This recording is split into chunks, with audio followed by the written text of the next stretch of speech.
Good morning to all the people across the American continent, and also good evening if you're hearing this from Europe.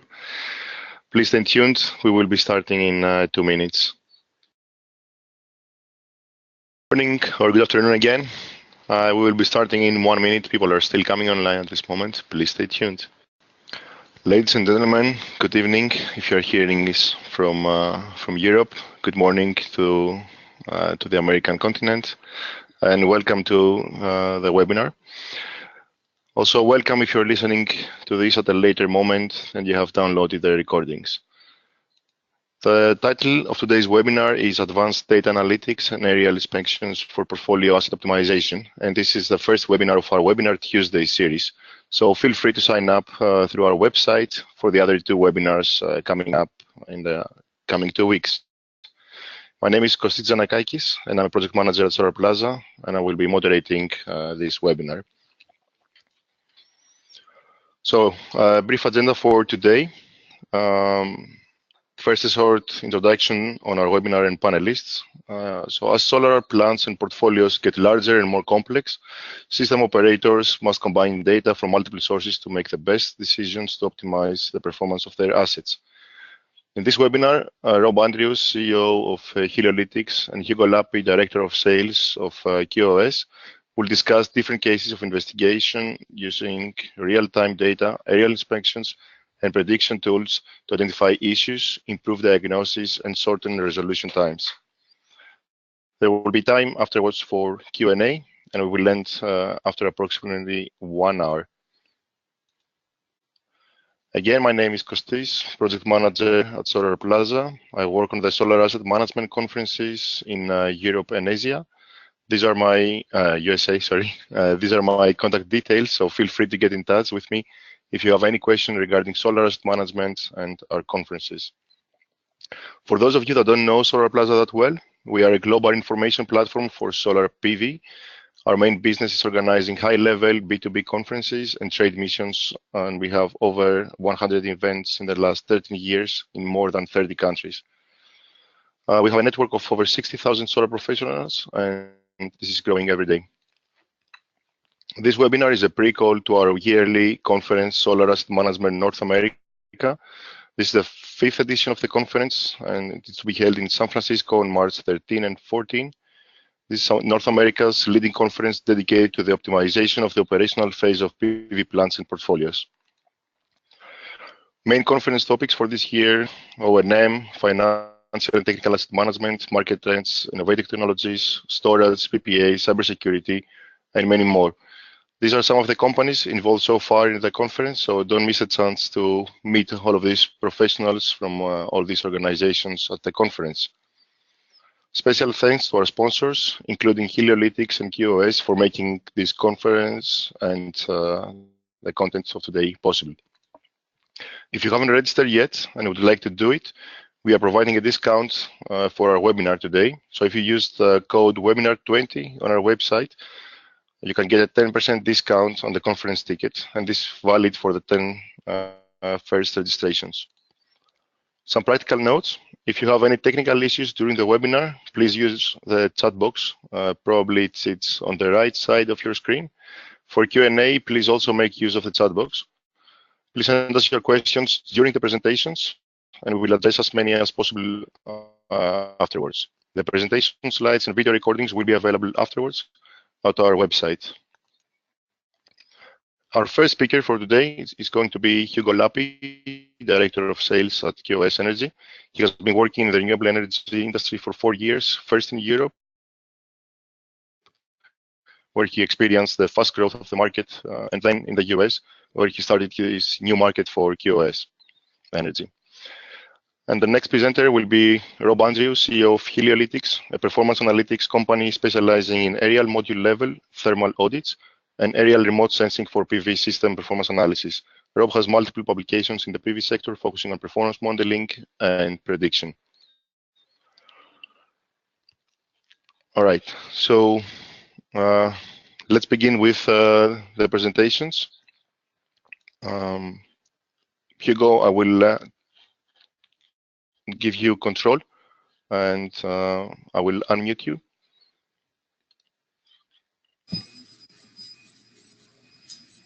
All right.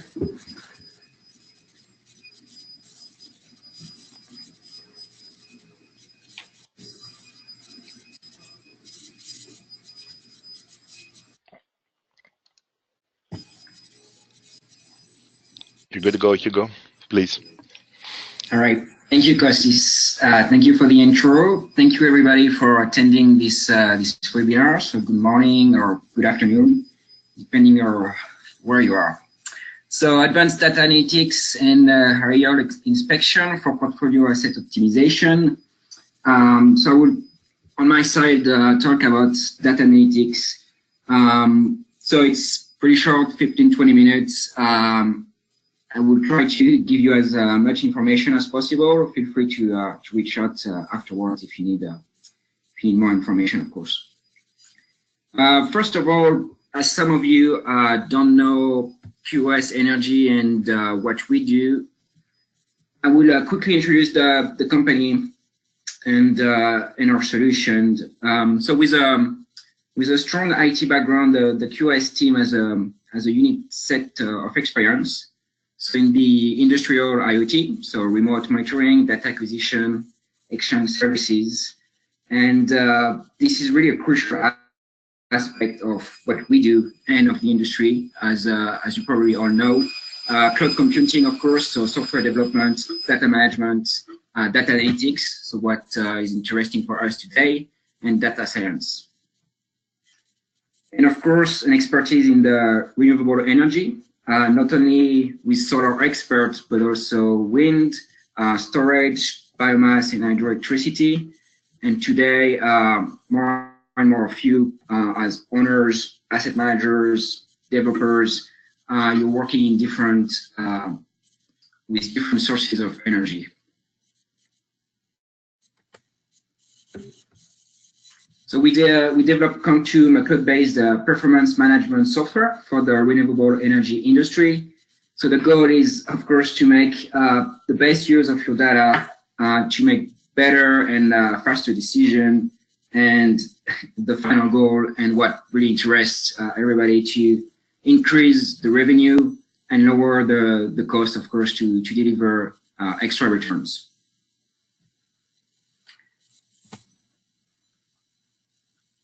Some key numbers. Right now, we monitor more than 6 gigawatts globally.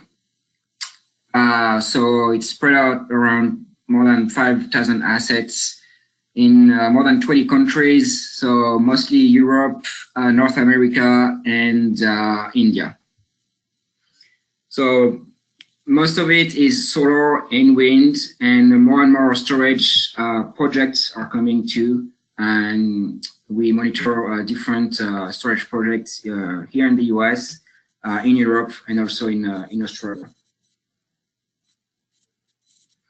And as you can see, today we have more than 250 data exchange methods. So the industry is unfortunately pretty far away from standards, but as you probably know, different groups are aiming to make sure that change. But it's really important, and I'm sure you faced that before. Right now, the standards are not here yet, and it's really a mess when you manage a large portfolio of assets to be able to aggregate data from different equipment, centralize everything, and then use this data the best way you can.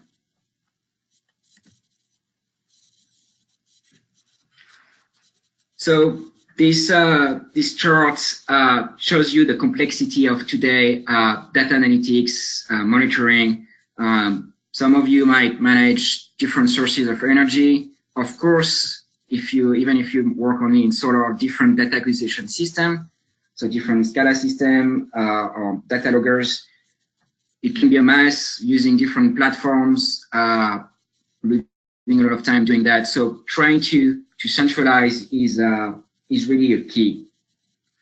But also once you get this data, and I will talk about it just after because it's really important for data analytics to understand how to clean this data, process this data to be able to do the best use of that in order to do the best analytics and the best data intelligence.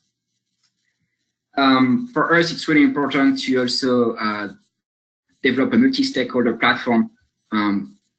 If you manage some assets, you know that you have a lot of third parties for the same asset. So it's really, everybody wants different information, but it's the same data coming from the sites. So it's really important to be able to create different data analytics for different stakeholders. Also, we try to be really open to different other solutions. So that's the bottom of my chart here. So for example, weather forecast, but also different other solutions like asset management solutions. But Heliolytics is also another good example of other systems that we try to integrate with our platform and vice versa. Now I would like to open a question to the poll. Kostis, if you could help me. Coming up right now. So the question is, please estimate how many Warren calculated values are monitored daily on this plant. So to remind you, the plant is a 49 megawatt plant.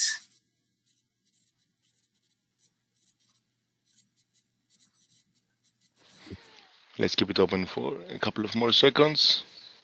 Okay.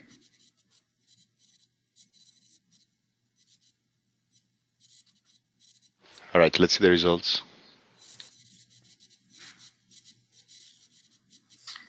So, all right, pretty spread out, but 41% of you are right. So this plant exactly has more than 1,800 data points every 5 minutes. So more than 5.8 million data measured every day. So that, yeah, maybe Kostis, if you could, perfect, thank you. So that means that more and more data is coming. So what do we do with that? Is everything accurate? Obviously, no. Sometimes it's incoherent. So the accuracy is the first step of good data analytics. So when we talk about data analytics, we hear a lot of things, but the base of everything is to really make sure that the data coming in different sources are the more accurate possible.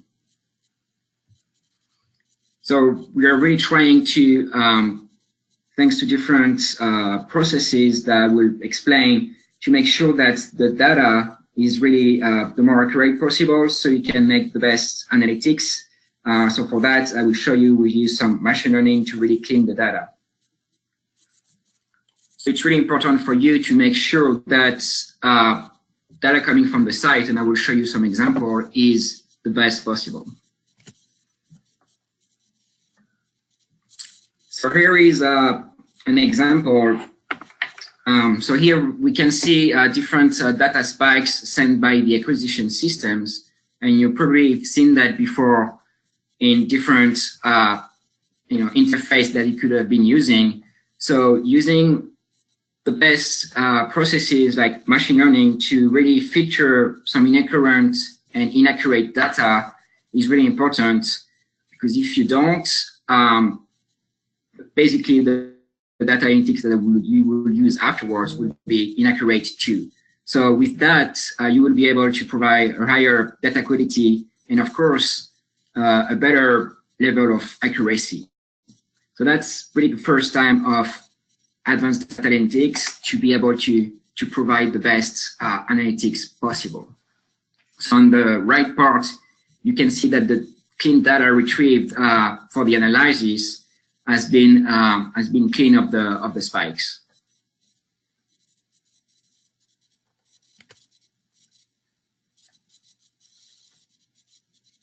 But also you can use these different systems to fill some missing data. So you can see on the left part some missing data for the day, and using machine learning, so basically using other equipments or like twin plants that we use to make sure we are able to fill up these gaps. So we're able to fill these gaps, and after check the quality of this filling using other sources. So here, like metering data. So we're able to use a lot of different sources to make sure that this filling is really accurate. So that's really important to also be able to use different sources, and I think that's one of the main topics we wanted to insist with Rob to make sure that data coming from the site, yes, real-time data, but also be able to get other kind of data, external data, weather forecasts, IR inspections, are here to complete the data coming from the site and to make it even more accurate. So once you have this current and clean data, that's where you're able to really detect some underperformances across a portfolio or a specific plant. But again, that's really a first step that sometimes we don't hear when we talk about advanced data analytics, but it's really important to make sure that you have the best data coming from the sites and from other data sources. So here, a cockpit of a portfolio, 10 different plants. At a glance, we can see if a plant is underperforming or even an equipment for a specific plant. And after, when we zoom in to a specific plant and start digging into the performance of this specific plant or equipment, here, for example, we are able to detect that the actual production of this specific plant should have been 27% higher if we compare it with the expected production. Here it's based on irrigation.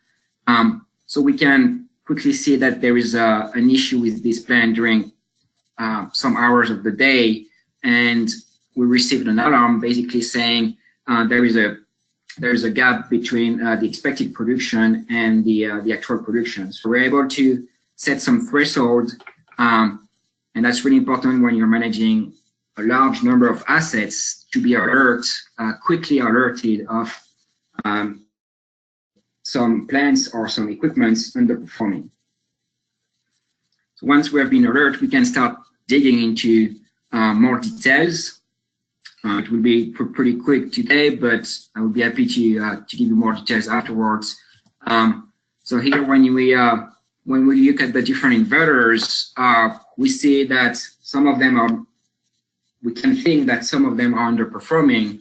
So really, like a deeper investigation is needed to understand what's going on, because we just saw that the actual production versus the expected, but we're able to go down to inverter level or string level to understand better where the problem is.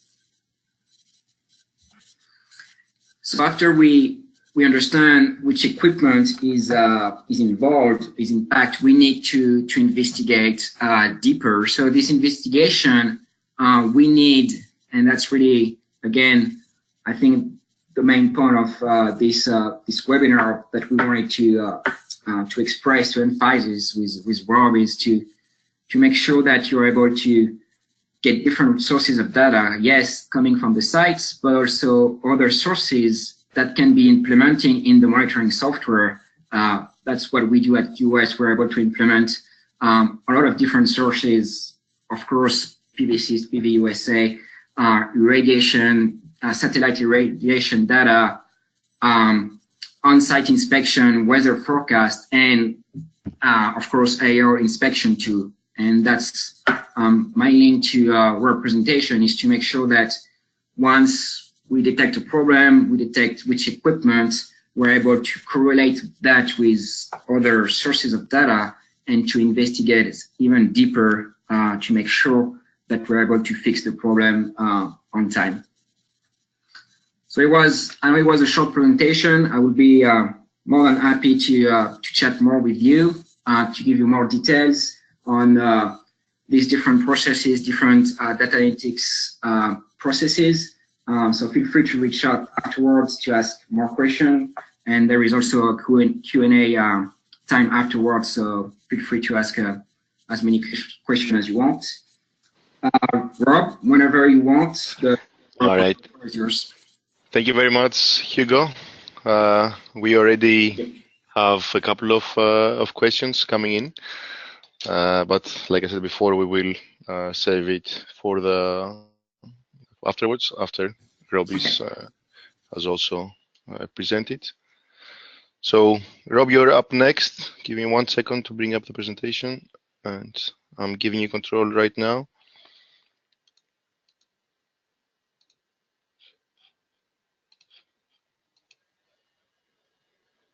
All right, Rob, you have the floor.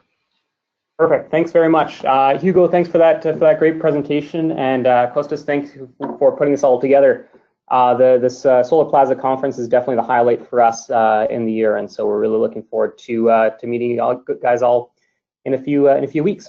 So I'm going to pick up from where Hugo was chatting about and talk about as we're talking about different data sources that can be utilized for plant optimization.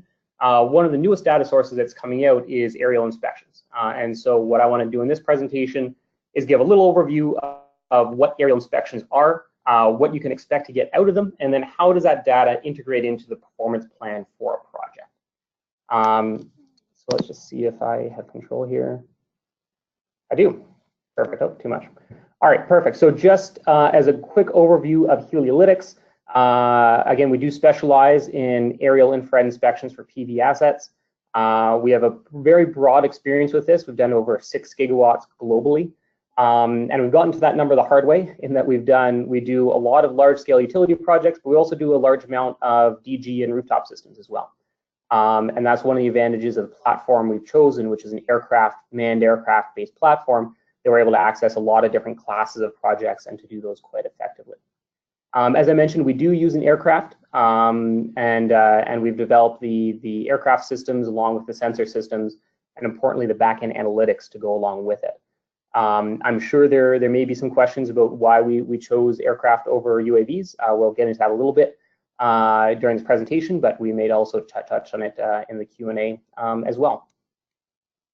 So in this presentation, what we want to focus in on is automation in PV systems, and why are we looking to invest in automation, and what are the benefits that come from it. And when we break down the benefits of automation, it's really for 2 major goals. The first one is to improve existing processes, and the next one is to enable new processes. So how do we do what we're doing already better, and how do we find new ways and new methodologies to start to operate these plants? So for aircraft inspections, the basic overview of the process is we begin by creation of what we call a digital as-built of this site. This is a digital asset registry, includes the location of every module and component in the system, and generally that's constructed either from satellite imagery or from imagery we collect from the aircraft. The next step is we will actually go through and do the aerial inspection from the aircraft. We collect data using visible and infrared imagers. That allows us to do some interesting cross-correlation work that we'll get into later. And we collect all that data and bring it back with us. Now, the really important part here is a data analysis analytics, and I think this is a theme that you'll hear a lot. Is that it's one thing to collect the data. We will collect multiple terabytes of data as we do one of these flights. But the really important part is how do you actually take that analytics in, turn it into a usable product, so that can actually be turned out for field personnel to perform remediations. But as we're going to dig into a bit more, it can also feed into other back-end processes for asset optimization. And so the way that we do this is we've developed an artificial intelligence tool set that will actually go through the data we've collected, identify location, classification of faults, and bring that out. And we'll chat about that in a bit. And then the last part, obviously, is reporting. And reporting can take on a lot of different shapes. And we'll chat a little bit about what are the most effective ways of kind of reporting this information out and making it actionable. But as kind of a next step, we probably have to go through some of the obligatory cool photos of aerial infrared. And just to give you a sense of what it is we're looking for here, the basic process of aerial infrared is that all the solar panels within an array are receiving the same amount of energy from the sun. those panels that are not producing energy for whatever reason, whether it be a string outage or a submodule failure or a diode fault, anything that's not producing energy is not going to be converting that energy from the sun into electricity. It's going to be converting that energy into heat. And so what we're looking for is inactive areas of the array, which show as heat, or we're looking for areas where there's actually reverse bias going in, where we have a cell that's being heated by the cells around it, and those will actually be higher temperature anomalies in the site. But generally speaking, what we're looking for is hot stuff in the system. One interesting thing you can also pull out of this picture, just for general interest, is you can see that there are quite wide temperature variations within an array. You can see that in the shadow behind where this inverter cutout is and near the ends of rows, we do see differences in base panel temperature. So something important to think about as you're thinking about how do you baseline the temperature of an array and where do you put temperature sensors is it is going to be affected by the position within the array. We're just going to go through some other images. So this is again another image showing some areas that have some fairly severe string and combiner level issues. And if you kind of look a little deeper into that, you can see some module level issues as well. And then again, to make the point that we do also do quite a bit of inspection on rooftops. This is an example of a rooftop system. This allows us to see really well, for example, where a string outage is on the site. But also here we can see what we call a submodule failure, where at least a third of that module is deactivated. The root cause of that is generally either solder issues on a ribbon cable or something disconnecting the substring within the module, or it can be because of diode issues within the junction.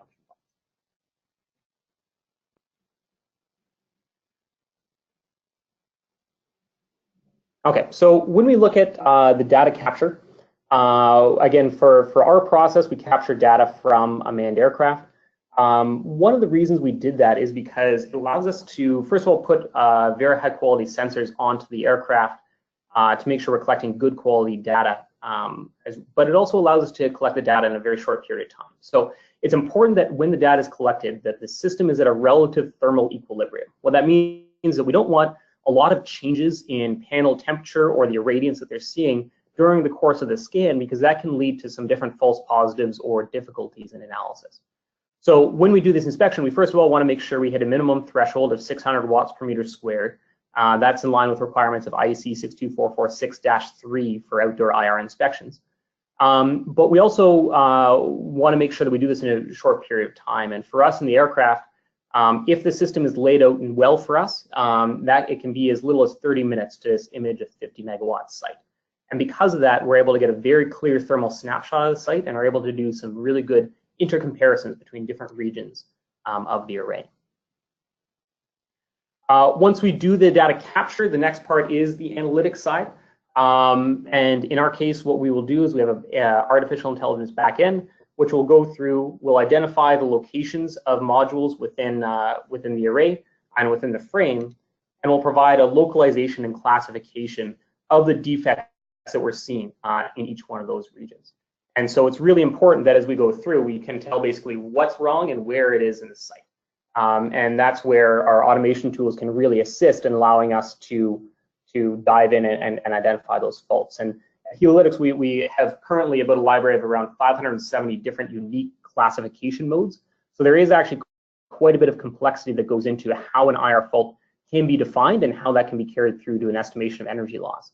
And that's something that we've built out. And the other important part of the analytics side, and this comes into the integration part of this, is the correlate or the conversion of from an analog data set, that is to say from images and pixels, into a digital data set, which is say a database of issues and faults, which can then start to interface with external tools. And we'll look at what that looks like as we go forward.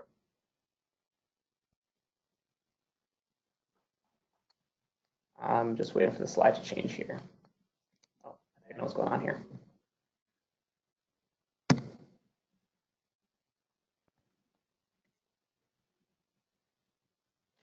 Well, do you have control, Rob? We seem to have a blank screen.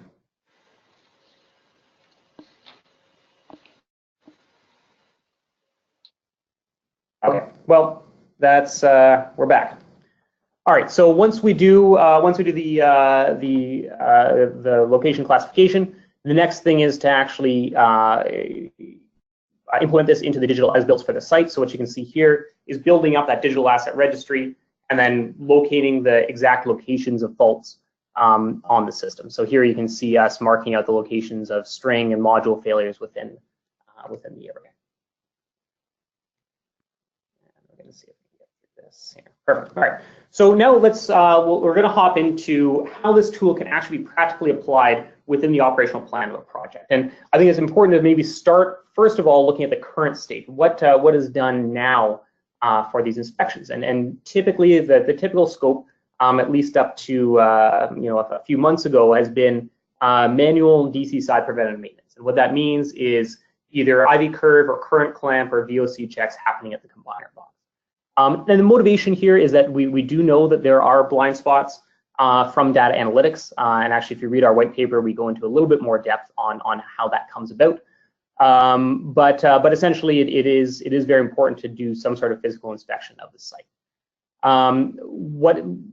What happens with manual DC inspections is a couple things. One is that the cost structure of this scales linearly. If you need to scan another 20 boxes, that takes another 20 units of time to do. And so it's not a scalable proposition, and also it involves some safety risk because personnel do have to open those boxes, expose themselves to an arc flash hazard as they're doing those tests. And finally, we have inconsistencies in the application of the project. You know, it's in a large-scale site, you're talking about thousands and thousands of these tests, and having those done repeatedly, having them documented well, and having the output of that be a usable item, it means that there are inconsistencies and inaccuracies in the data. So we actually did a field into comparison where we looked at a 20 megawatt system. We did VOC checks at the combiner level, and then compared that to the results of aerial inspection. And from that, we found that the manual inspection found only 22% of what we found from the air. And so what we can get out of that is that there are, even though these do take a lot of time and money to do, they're still not as accurate as other techniques such as aerial inspection. So when we're talking about improving of existing processes, one example of that is in classification of faults. And so as you said, there's when you have personnel going through the site, there's differences in opinion about how a failure is classified. And because of that, it's difficult to get a unified view of the site. In the aerial inspection case, you're utilizing a standardized sensor system across the system and are able to build standardized classifications for systems so that you know that one classification at one site is going to be exactly equivalent to a classification at the other, and allows better portfolio level decisions to be made. And we're going to see if this works, which it might not, which is fine. But in this photo on the right, what you would have seen is that we have a lot of hotspots here on these modules. You can see that we have hotspots along the lower edge of the array. Actually, let me see what happens when I click this. We have a lot of hotspots along the lower edge of the array. Those could be classified as hotspots, but in fact, if we were to zoom in on this, what we would see is that there's actually vegetation growth that's causing those failures. And so it's important to classify those not as hotspots, but rather classify those as vegetation issues, because the remediation case there is going to be very, very different. The other side of this is location of faults. When we look at a comparison to a more manual process or data analytics, it gets you down to a region or an area, but it doesn't provide that very specific locational information. And one of the advantages that we can provide is because we have these georeferenced digital as-builts, we can actually lay out the exact location of these failures on the site. And that's valuable for two reasons. One is that you can plan remediation actions knowing the full context of what's happening on the site, where are the concentrations of failures, and how do you get exactly to the ones you need to get to. But also those broader images and mapping provides a larger context for the site, and we'll show how this affects, for example, warranty cases. But what we can start to see is, are there groupings or clusterings of specific kinds of failures on the system that may be indicative of a more in-depth issue than just a few string failures, a few module failures. And if we start to see that grouping, it gives us a really good sense that maybe there needs to be more care taken in the testing in that region to make sure that there isn't a serial defect or other comparable issue that might be coming up. And the other part of this now we're talking about enabling new processes. So how do we take this data that we've enhanced now that we have good classification location of these defects, and how do we use it to provide even new workflows for the way that we do work? And this goes back to what Hugo was talking about, and the importance of making sure that data does not exist in silos, that we don't have an aerial inspection report, which is circles on a map, and then we have our data series timeline, and then we have our case management system. And all of those are disparate data sets. That's not an optimal solution, and it blinds us to some of the ways that this data can enhance each other. And so when we look at digital aircraft inspections, what it means is that we can feed those cases directly into a case management system. So based off of criteria defined by a customer, we can feed it directly up through an API into their case management system. Or if we're looking at SCADA integration, we can feed the data into the SCADA analysis. So as Hugo was saying, if we're looking at a combiner box relative comparison, we can say combiner box 3 and 4 are low, but we already know from aircraft inspection that there are existing module faults on that combiner. So maybe we don't need to investigate that right away. Let's concentrate on the ones that we don't have known root causes for. This information also feeds into asset management, and Orange Button, I think, feeds into that as well, but it feeds into the history and the historical case for this site. And one specific area where that's very important is things like for insurance and tracking the current state of a site, for example, before and after a severe weather event, to track, are there any insurable issues that might have occurred after the event which did not exist in the previous digital inspection. So there's a bunch of different ways that this data can interact, and I think we're just starting to scratch the surface of how these different interactions can start to provide that added value to the stakeholders. And again, looking at the incorporation of disparate data sets, this gets back to what we were talking about earlier about analyzing the groupings of failures and using more disparate data sets to come together to try to find solutions. And very briefly, what we're seeing here, this is a map of another 20 megawatt system on the bottom right here. And what we're seeing is that each pixel represents a grouping of modules, and each X on this map represents a location of, in this case, it was a diode failure on the site. And what we see is that the color of the pixels represents a different serial number batch on the site. We actually did have serial number information for the whole system.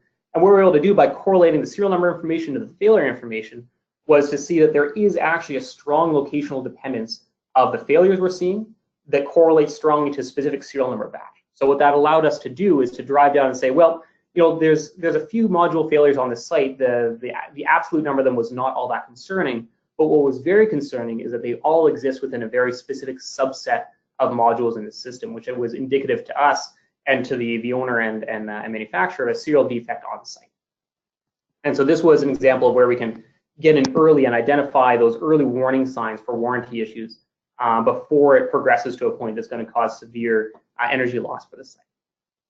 On a similar trend, we're looking now at a new process of fault evolution tracking. So as we were saying in that insurance case, how do we track a system year on year and see how that system is evolving over time? And what we can start to do is to build out a historical data set showing how that system has failed in the past, what has been remediated, what has not been remediated, and I think most interestingly, how are failures evolving into other failures? Are we seeing hotspots evolving into submodule failures, evolving into string failures, and how does that progress forward?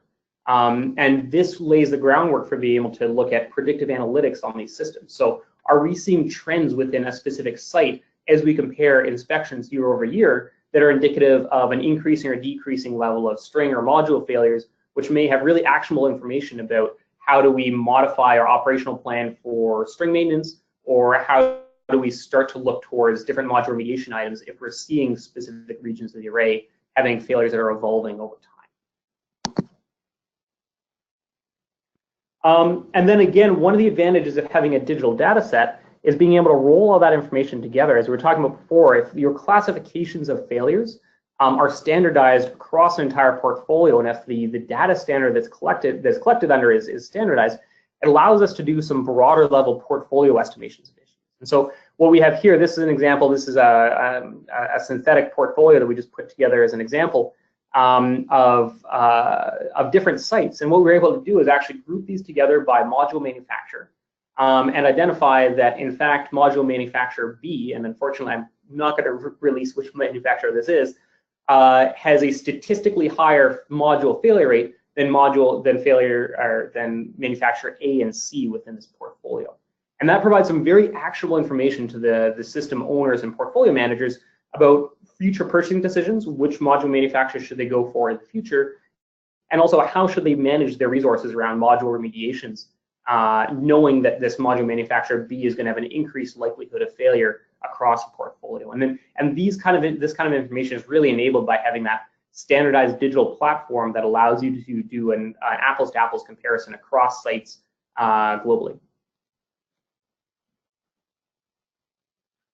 And again, talking about portfolio analytics, we can also look at this more globally and look at benchmarking of sites against their peers in a more global context. And so this is just an example. This is a filtered data set of sites greater than 10 megawatts, represents about 4 gigawatts of projects.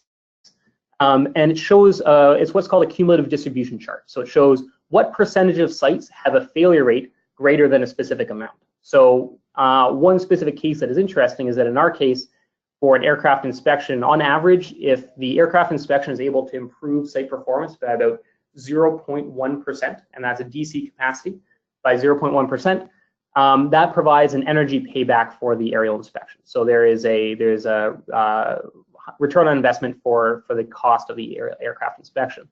What we can see from this graph is that based off of this data set, over 95% of projects are going to have a failure rate of 0.1% or higher. So there is a very strong economic case for doing these kind of projects purely from an energy optimization point of view. But I think also interesting is to take a look at how does this kind of information influence our decisions about what do we consider to be median and average reliability metrics for sites. I will mention this data is from a previous edition of our database, where we're going through a process of updating that now, and we're going to see that coming out in a couple of different ways in the future. But just so you guys are aware. So just to summarize, we're looking at aircraft inspections. Where does the value come from this for portfolio asset optimization? Comes through improving existing processes, so providing accurate location and classification of system faults. That's really practical, making sure boots on the ground can get there and can do their jobs as effectively as possible. But also we're looking at enabling new processes, so workflow integration, using that digital product to make sure it can roll up and interface with other products around it. Fault evolution tracking, so how do we create that historical record of a system, how it's progressing over time, and how does that create actionable insights into where is that system going to be going in the future. And portfolio level analytics, so how do we bring together these disparate information from different sites, roll that together to make actionable information about what are we seeing in terms of trends across a portfolio, and how does that affect our assumptions around reliability going into the future. So that's what I have for this presentation. I really appreciate everyone sticking on for this. I think we have Q&A coming up, but I'm looking forward to seeing you all at the Solarplaza conference in a couple weeks. Thank you very much, Rob. Also, you, Hugo, for your presentations. Very interesting stuff. We have a lot of questions actually already. I would like to start with you, Rob, since you just finished. We have a couple of questions asking about the limit that you presented of 600 watts per square meter. So how do you take into account this limit, and how do you ensure that indeed you're taking pictures when this is greater than the 600? Yeah, great. So the 600 watt, that comes from the IEC standard. Actually, something to clarify, that 600 watts per meter squared plane of array, not GHI, just so we're clear. There's a couple different ways that we utilize that. We have some sensors on the aircraft, which allow us to track that. We'll also utilize some different satellite assets for prediction, and then for time series during the inspection to make sure that we're maintaining at that threshold. And then in some cases where there's really specific contractual requirements, we'll also tap into the on-site SCADA for pulling that information up and doing a more in-depth correlation. All right, thank you, Rob. Hugo, the next question is for you. So you saw this in your presentation in the slide that I'm bringing up right now. And the question is, what was the root cause of this deviation of 27% between expected and actual power?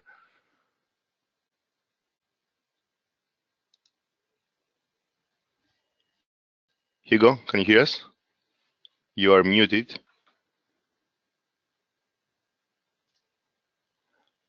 Yes, I'm trying to unmute myself. Is it working now?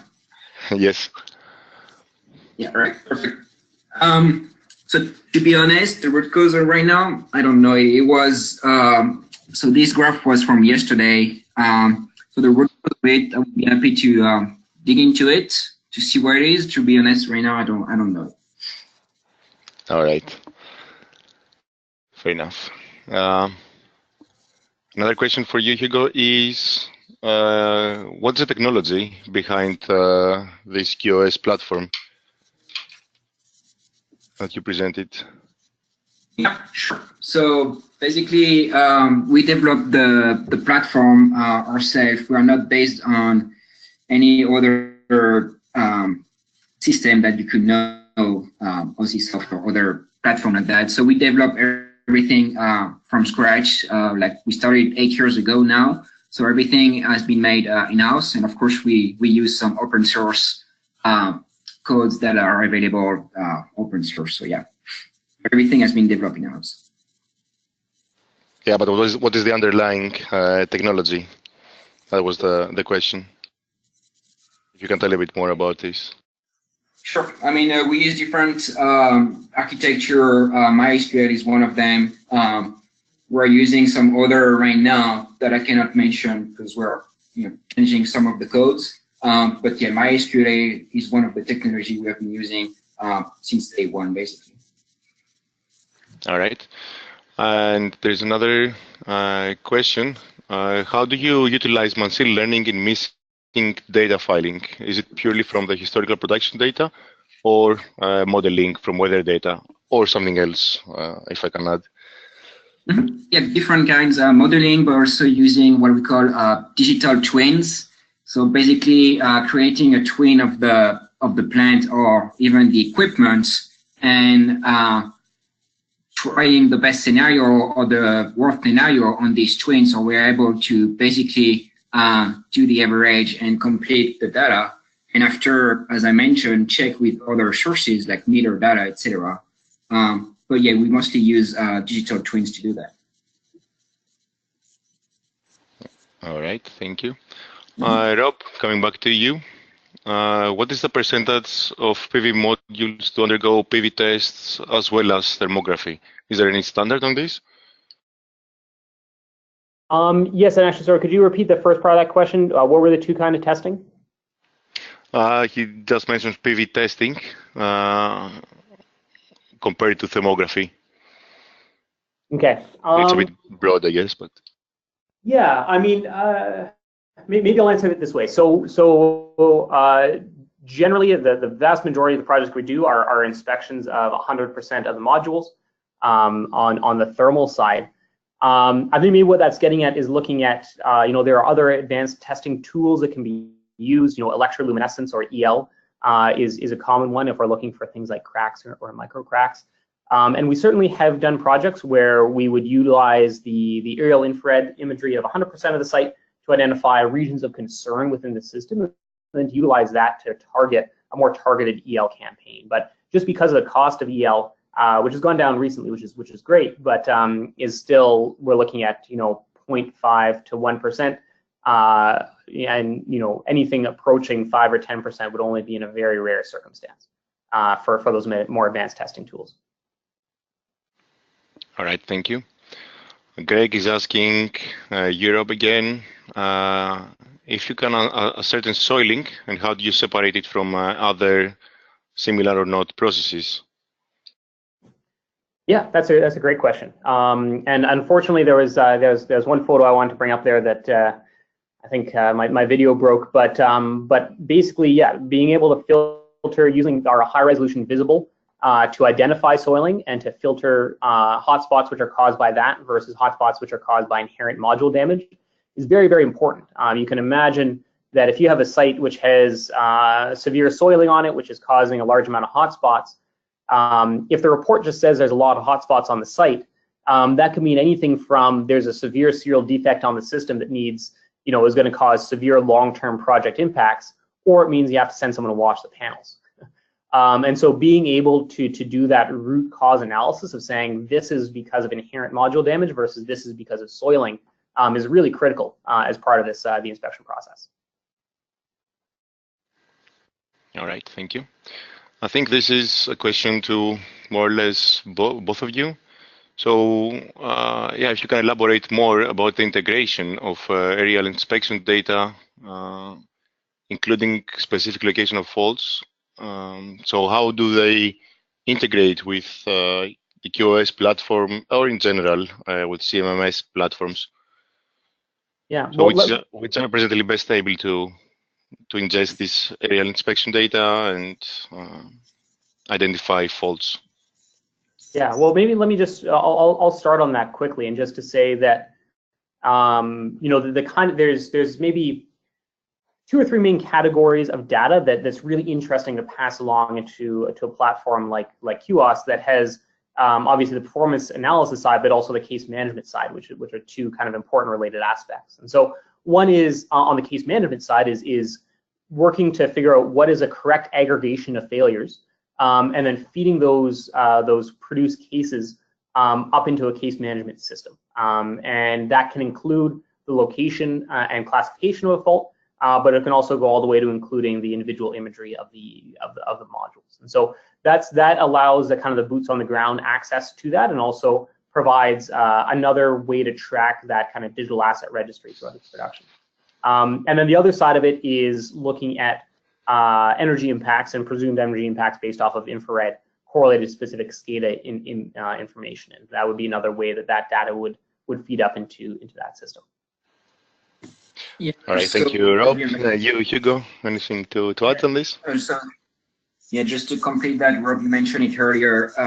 Also to prioritize the on-site inspection, as Rob mentioned, if you detect that a few inverters are you think are underperforming, but you already determined with some aerial inspection that's some string where you know that there is an issue with them. Maybe you don't want to focus directly on them, or maybe you want to. So really to prioritize the on-site inspection and interversion is also another integration of the data for monitoring platforms. All right, thank you. Rob, back to you. There's a question that my experience in O&M is that most problems are not in the modules, in the inverters, or in the wiring, but it's actually in the IT end of things. And this accounts for more than 90% of the service calls. Is there any way to use aerial monitoring to simplify IT processes? Wouldn't that be cool? No.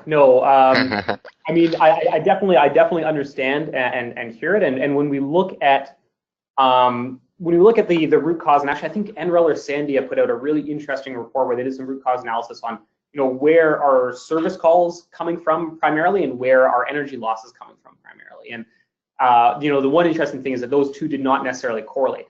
You know, as your colleague was saying, that, you know, a lot of service calls are caused by IT issues. Some of those will cause plant failures, some of them will not, but you still have to roll a truck to fix it. So which is a frustrating issue for sure. When we look at kind of where aerial inspection and where DC health in general kind of fits in on that spectrum, is definitely to say that when we think about O&M, the primary thing that can be done to make sure a system is going to meet its production targets for that year is making sure the inverters stay on. I think that's where a lot of O&M service calls go. That's where a lot of corrective maintenance goes, and that's where a lot of attention is, and I think rightfully so. What I think, though, is that when you look at the risk factors within a system, though the inverters are going to be the thing that's going to be taking a lot of the active concentration and time on the O&M stage, when you look at the risk factors within a system, the largest single risk factor within a site is the DC health of the system. If there are systemic issues within the DC side of the array, you're going to be you may be faced with a decision of, do you take off all the panels and replace them with another set? And we have seen that happen. And so I think that's where the real importance of maintaining DC health is. It's not going to be the thing that's going to be consuming most of the O&M time, especially in corrective maintenance. That's going to be, as I said, IT issues and AC inverter issues. But when you're looking at how do you manage the risk factors in the system and make sure also that you're optimizing the performance as much as possible, that's where the DC health comes But to answer the question directly, no, unfortunately, there's nothing that we can help out with really on the IT side of that, which is too bad. Thank you, Rob. One more question. What is the impact of clouds in this thermographic analysis? Yeah, that's a great question. Actually, the slide you have up, Kostas, is perfect because we can see in that the upper image cloud reflections, and that is obviously a concern. And so there's two things that we'd be concerned with clouds. The first one is absolute irradiance. We want to make sure that we're hitting those irradiance targets during the inspection period, and that can happen with a certain amount of cloud cover. And the other one is cloud reflections, and that's actually where we spent quite a bit of time developing both optics and then post-processing tools to reject the reflections we'd see from clouds. Anyone who's dealt with other aerial imagery or especially ground-based IR is going to know that cloud reflections on panels can be a real issue when trying to identify root causes. But we have been actually quite successful with a combination of some customized optics and some customized post-processing to basically completely eliminate that issue, which has been fantastic. And does the height of the flight play any role in this? So have you optimized all this? Do you have a standard height that you're flying, or it depends? Yeah, I'd say the height is not the primary thing that helps with cloud specifically. But maybe just actually, I forgot to mention, so I will now. Our flying altitude is around 2,500 to 4,000 feet. So it's quite high up. When you're envisioning an aircraft inspection, don't envision crop dusting. It's closer to what you'd see a normal aircraft flying overhead. Yeah. All right. And last questions for today. Helder is asking, what is the resolution of your thermal images in centimeters per pixel, and what is the minimum temperature delta that you can detect? Great. So minimum temperature delta is there's a difference between what the camera is rated for and what we would claim, because there are some issues when imaging glass from the air. We typically would say it to a practical threshold at about 0.1 degrees Celsius. So still very, very sensitive. That allows us to identify, for example, hot junction boxes on the back of modules. When we're looking at ground resolution, it does depend slightly on the type of site we're doing and the location, but it's anywhere from around 6 to 12 centimeters per pixel. All right. Thank you very much. Both of you, Rob and Hugo, thank you very much. It is now time to wrap up this webinar. Many thanks to all the attendees for their input and participation. I hope this webinar was of value to you. It was for sure for me. Very interesting stuff. If you have any questions or remarks, feel free to reach out to me at kostis@solarplaza.com. We hope to meet you at the conference in San Francisco, or any other of our upcoming Solarplaza conferences, for example, Japan that we have here, or Mexico in October. I wish you all a great day and look forward to meeting you in San Francisco. Thank you very much. Thank you, Kostis, and thank you, everyone. Thanks, folks. Have a great day. You too. You too. Good day and good evening if you are in Europe. Bye-bye.